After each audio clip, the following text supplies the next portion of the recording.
Yo, 16 bars rap challenge accepted from Itcha Boy. Shoutout sa Rap LB, unang-una sa lahat, shoutout. Sa mga pisan, mga kaibigan ko dyan, salamat sa inyo sa walang sawang pagsuporta. Shoutout sa inyo lahat. Let's go!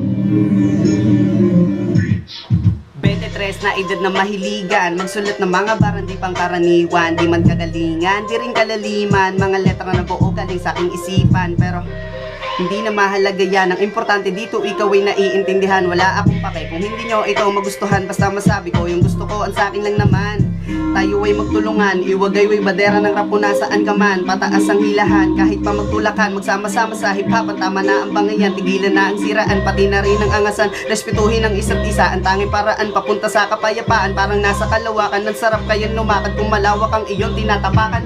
Bago ko makalimutan, may nais lang ako gusto mga pasalamatan. Una sa mga kaibigan na hindi ako iniwan. Pangalawa, Rap LB, salamat at tinulungan. Binuksan nyo ang pintuan para aking maranasan kung gaano kasarap sa pakiramdam ang hangaan. Pangatlo sa aking listahan na gustong pasalamatan. Salamat Itcha Boy, muli na namang nabuhayan na dugo. Sumulat ng mga letra, 16 na bara. Medyo hindi din madali pero hindi na para magreklamo, walang para. Aking bibig kaya makinig ka na maigi. Kahit di na bumilib, dinadagaman sa dibdib. Pero hindi na tinag maglakad sa kagubatan ng butan man ng dilim. Bumubuga ng palihib, sige lang iyon sagarin. Bombahin ang bombahin hanggang upos ay lipa rin.